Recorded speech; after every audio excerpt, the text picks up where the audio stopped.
Welcome back to the deep dive. If you are tuning in right now, chances are you really fit the profile of the learner. Yeah, the kind of person who wants to look under the hood. Exactly. Someone who isn't just, skimming the headlines, but actually wants to understand the mechanics shifting under the floorboards of the tech world. And there's a massive shift happening right now. There really is. Today, we have a stack of sources that paint a picture of a huge fork in the road for the future of the internet economy. And honestly, looking at the news from this February 21st, 2026, I think the experts got it completely wrong. It is definitely not the future we were promised a couple of years ago. Not at all. So let's set the stage. Since the AI boom really started, going back to the launch of ChatGPT, the prevailing assumption was always that AI search was inevitably going to become like Google 2.0 when it came to money. Right, the auction model. Yeah, the model seemed totally set in stone. You search for the best running shoes, and the highest bidder gets the top slot. You pay, you appear. Simple as that. Because that auction model has literally been the engine of the internet for 20 years. The assumption was just that AI would be a smarter, maybe faster interface for that exact same mechanism. But here is the twist. We are looking at a major signal from Perplexity this week. One of the absolute heavyweights in the AI search game. Absolutely. And as of this week, they are walking away from the ad model in their search experience. They are effectively saying no to the easy money. It is a fascinating pivot, and it's incredibly risky. I mean, they are challenging the entire economic foundation of how we find things online. So we have a whole lot to unpack today. We've kind of organized this deep dive into a roadmap for you. First, we need to understand why a company would choose subscriptions over ads. Hint on that one, it's an existential issue about trust. Right. Second, we'll look at how consumer sentiment regarding AI ads is shifting in ways that might actually surprise you.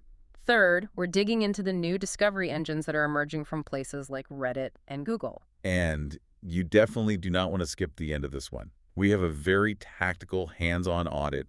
It takes about 30 minutes of work, and you need to do it to keep your brand safe from Google's latest auto-generation teachers. It's vital stuff. But let's start with the big news. Perplexity's pivot. So they are backing away from inserting ads into AI search results, and instead they're doubling down on paid subscriptions and hardware partnerships. Yeah. I want you to play devil's advocate for me here.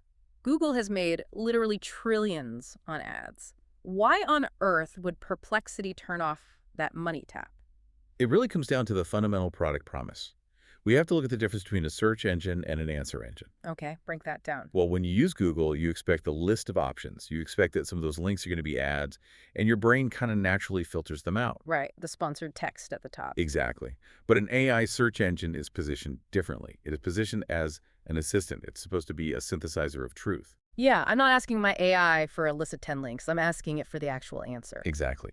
And the very moment you inject a sponsored result, like, hey, buy these shoes because Nike paid us to say they're the best, you completely undermine the user's trust in that entire interaction. I see what you mean. Think about it like a real assistant. If I ask my human assistant for the best Italian restaurant in town for a date, and they recommend a place just because the owner slipped them a $20 bill. Oh, you fire the assistant. Immediately. Because you can no longer trust their objectivity. And the sources we're looking at really highlight that the ad model creates this massive conflict of interest. It's fatal for an AI assistant. So Perplexity is betting that the subscription model aligns those incentives better. Yes. In a subscription model, the user pays the bill. You pay them to be smart and to be honest. You are not paying them to sell your attention to the highest bidder. That makes a ton of sense from a product standpoint. It keeps the assistant honest. But is it sustainable? I mean, the ad model relies on massive scale. Billions of free users endlessly clicking things. Can a subscription model actually support a tech giant? That is the billion-dollar question right now. But if you look at the unit economics, it shifts. In the ad model, you need users to endlessly click and scroll just to generate fractions of a penny. It's a volume game. A total volume game. But in a subscription model, you have a smaller, highly loyal user base paying a premium for efficiency. They pay to get their time back. So it's a move from quantity of eyeballs to quality of answers. That's a great way to put it. It's cleaner, but it's undeniably harder to pull off at scale. Okay, so let's assume this trend holds. If Perplexity and potentially others down the line are moving to this ads-free environment, this creates a massive problem for the marketers and the business owners tuning in. It certainly removes the easy button. Right, because if I can't pay to appear in the answer, how do I get found? If that highest bidder slot is just gone, what replaces it? This is the absolute core concept of today's deep dive. We are moving from an era of distribution via ad spend to an era of distribution via credibility. Distribution via credibility. Okay, unpack that for us. What does credibility actually look like to a computer program? To understand this, we need to take a quick detour into how these AI models actually work. They use a process often called retrieval augmented generation, or RAGE. Sounds complicated. It does, but let's skip the jargon. Think of the AI as a very fast, very efficient librarian. Okay, I like the librarian analogy. I'm walking into the library. You walk up to the desk and you ask, what's the best way to fix a leaky faucet? The AI doesn't know the answer off the top of their head.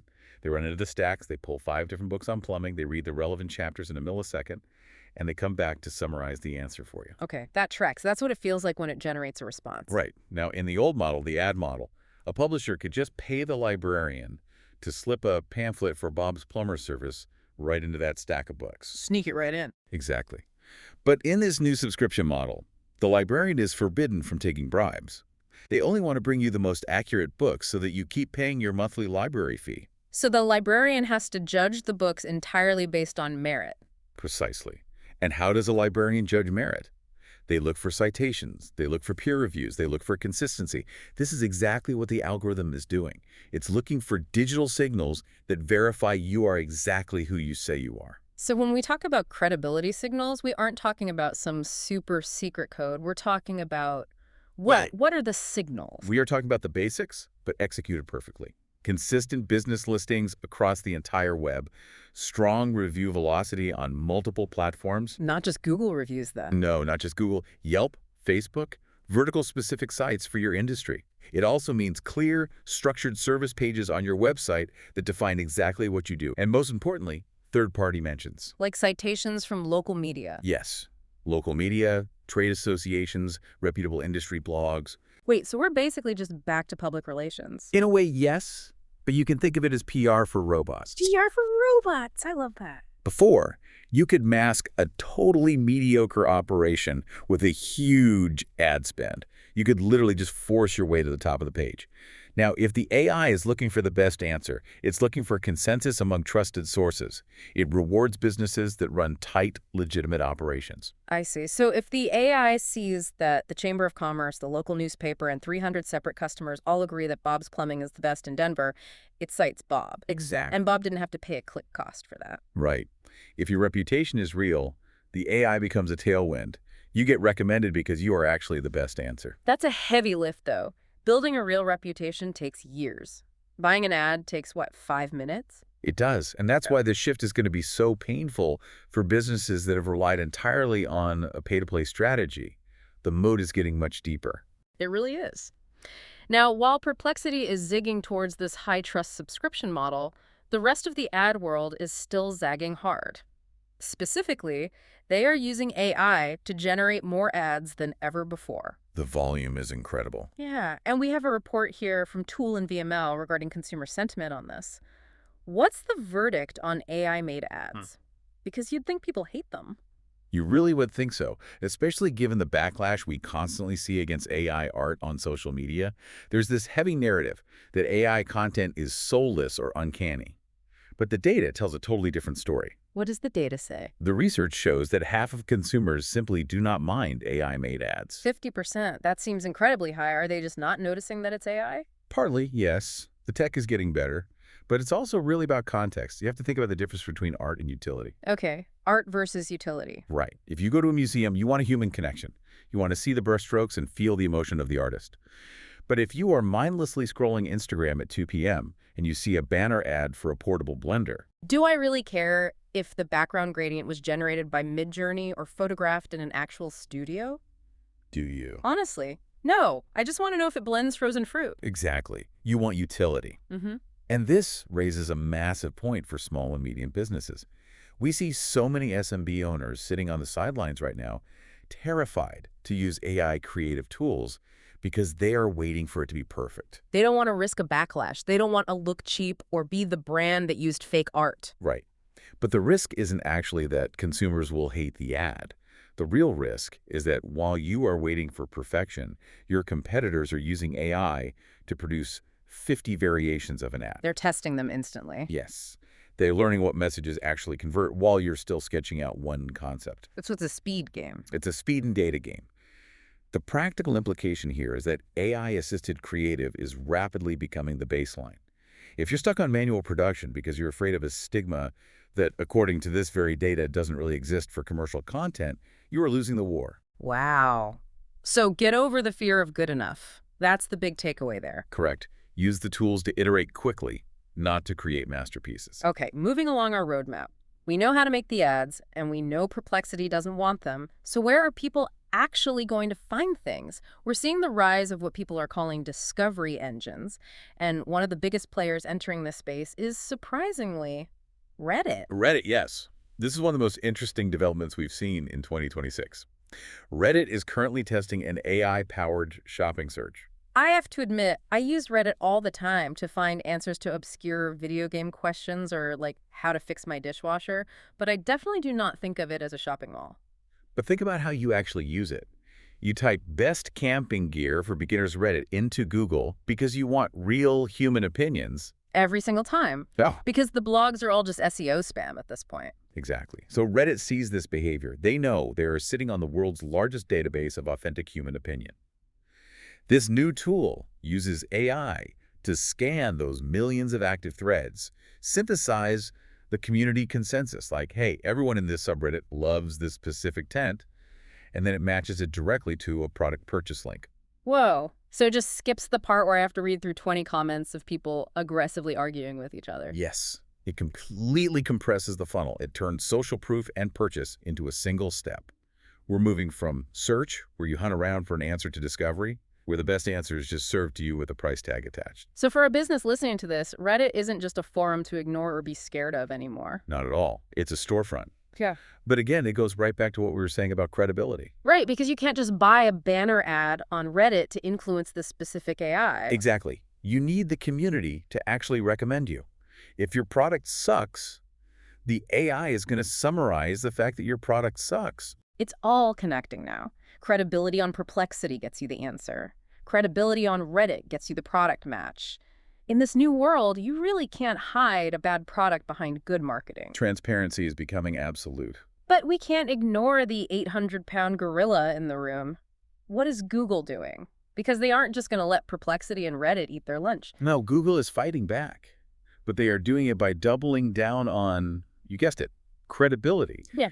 They're making source links much more visible in their AI overviews. I actually noticed this the other day. When you hover over an AI summary now, you get these little pop-ups with links and much clearer icons. It feels a lot less like the AI is stealing the content and more like it's deliberately showcasing it. That's the exact strategy. Google knows that clicks are becoming scarcer. If the AI answers the question right there on the page, users simply don't click away. So Google is trying to highlight the clean, highly relevant pages that actually fed that answer. So it's turning into a real battle for the click. It is. And if Google is highlighting specific links, it means that if your site has strong on-page credibility signals, you are far more likely to earn that click. It's no longer about just having the keyword stuffed on your page. It's about being the robust source that Google wants to show off to prove its AI isn't just hallucinating. Wow. Okay, let's do a quick recap of the landscape before we get into the tactical stuff. Perplexity is dropping ads entirely to build trust. Reddit is turning user comments into shopping carts. Google is highlighting the most credible links to fight back. The common denominator here is that you have to be the real deal to win. That is the perfect summary. Fake it till you make it is dead. But, as we said, being the real deal takes time. However, there are things you can do today to protect your brand. We promise a tactical audit at the start, and this one comes straight from the world of Google Ads, specifically Performance Max or PMax. Yes, this is the PMax Creative Hygiene Audit. And I really love the word hygiene here, because if you don't do this, your ads are going to start looking, well, smelly. Okay, explain the problem. What exactly is Google doing with PMax? So Performance Max is Google's black box automation. You give it a business goal, and it uses AI to assemble ads across YouTube, Search, Gmail, all of their networks. Right. The big news is that Google is now aggressively scraping your landing pages to auto-generate image assets for these ads. Wait, let me make sure I get this. Google just crawls my website, grabs a random picture, and makes an ad out of it Basically, yes. without asking me. Well, you opted into PMax, so it looks at your URL, grabs images, and decides, hey, this looks relevant. That sounds incredibly convenient, but also absolutely terrifying. It's terrifying. Eh? Because imagine you are a high-end software company selling a $50,000 enterprise solution. But on your About Us page, you have a blurry 10-year-old photo of the founders eating pizza. And Google decides that is the perfect image to sell my premium software. Exactly. We call them Frankenstein ads. The AI stitches together a serious headline from your blog and a totally casual photo from your footer, and suddenly you look like a scam operation.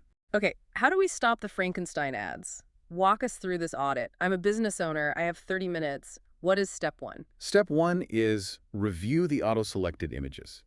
You need to go into your Google Ads account, specifically look at the asset group settings in PMax.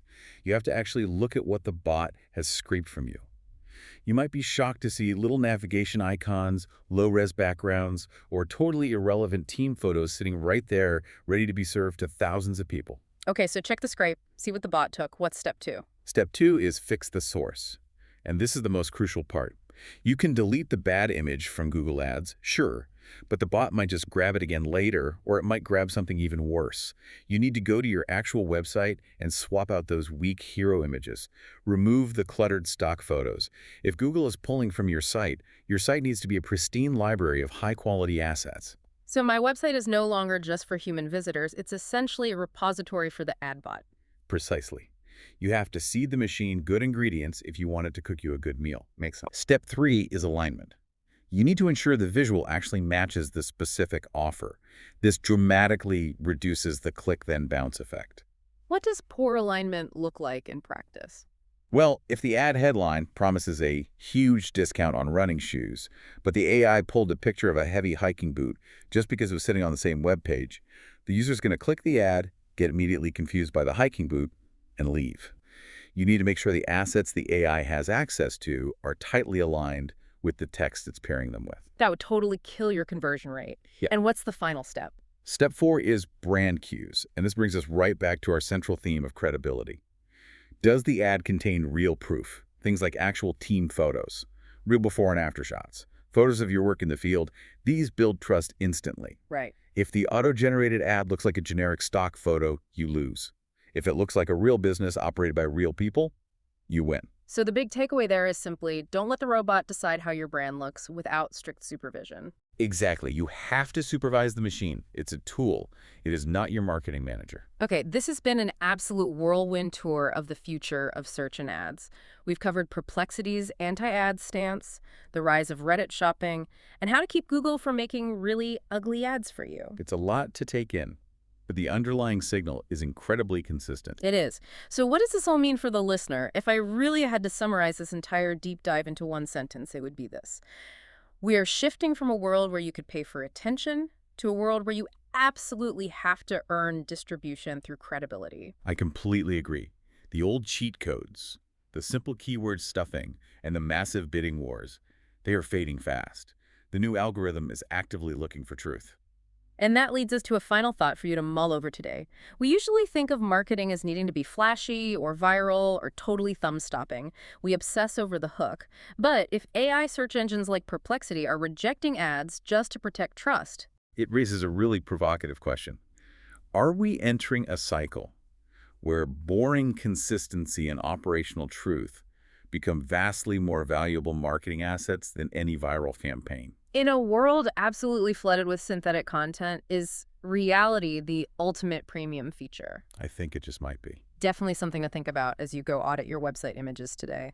Thanks for diving deep with us. See you next time.